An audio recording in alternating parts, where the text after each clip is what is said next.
Hiya, here's another snippet from my life. Okay, I'm going to talk about my grandfather again because he meant so much to me, and tell you about the things that he used to do to encourage me to enjoy my life, which was fantastic. He used to play golf, and and he was very good at it, and he was very keen on it. And in his back garden, he had a bit of lawn grass, where he'd dug a little hole and put an opened baked bean tin down in the hole, so we could play putting the golf ball into the hole on his lawn. And he liked showing people how to do it properly. That was one thing that he did. He also he could dance in all sorts of different ways. But when I was fairly young, maybe 5 or 6, I don't know, can't remember how old I was, but he taught me to do Cossack dancing, which I can't do now at all. But you sort of squat down and you're jumping up and down and kicking it, you're squatting down and your feet are going like this, jump as you jump up and down. So I can't demonstrate it. You'll have to get daddy or mummy to show you, or find a video of somebody doing it. It's quite impressive. But I used to be able to do that. He could also tap dance, and I remember, I can't have been much older than you or now, Freya, so I would have been maybe 3 or 4 or maybe 5, I don't know, but he used to get onto the piano stool and stand on it, and my eyes were just at the right height and I could see his feet while he was tap dancing on the piano stool. He was such good fun. He could juggle with Indian clubs, and he also, these were sort of wooden Indian clubs, a bit like skittles, but they didn't stand up on their own. They were what they were called, clubs for juggling with. And he had a diabolo, which was made of wood, and that was like 2 little wooden poles with a string between them, about, I don't know, how long would it be? About just a bit less than my arms fully extended, maybe from my nose to the tip of my fingers, that long. And then there was this sort of egg timer shaped. If you looked at it from the top, it was round, and if you looked at it from the side, it went like that and out again. So I didn't do it properly, did I?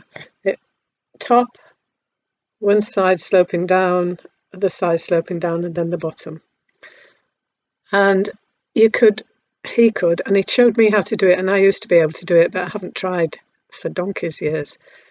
You could get the diabolo, that's the wooden thing that's shaped like that, like an egg timer, sort of. He used to get that onto the string and then go like this with the 2 poles, and the diabolo would spin and go up and down. You could throw it up in the air and catch it on the string and mess about with it and do all sorts of daft tricks with it. That was my grandfather. He was a lovely man, really lovely. There are other things he did as well. He was a very, very good piano player. That's one of the things I remember well. One Christmas, my cousin's family, and that's Daphne and Ian, and their parents, Uncle Harry and Auntie Sadie. My parents, my brother Andrew and myself, used to go up and spend an afternoon and evening, have a meal with my grandparents.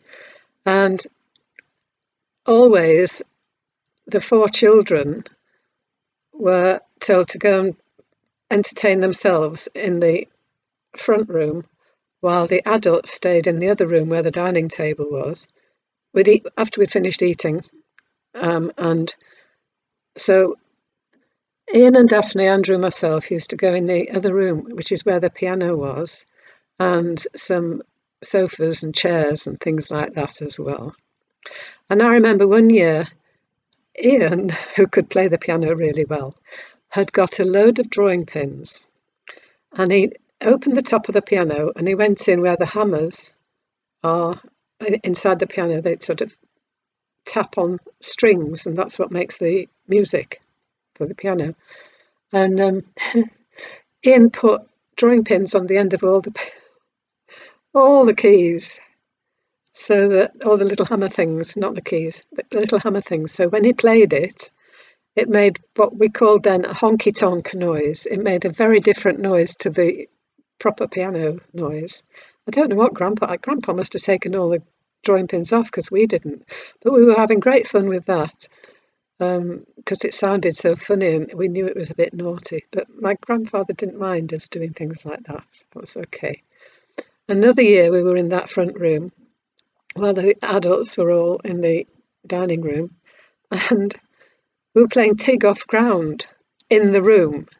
So we were chasing around. One person was chasing around after the others, and the others all had to keep moving. We weren't allowed to stay on any piece of furniture. We were on chairs and settees and things, sofas and things in the room, and you weren't allowed to stay on the chair off the floor for any length of time. You had to run from one chair to another, and if the person who was it touched you, you became it, and they could do the jumping around, and it was just like that. But we were leaping around all over the furniture.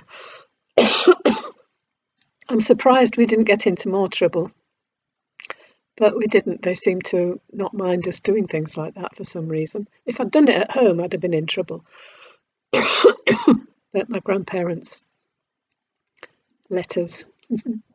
That's that little story.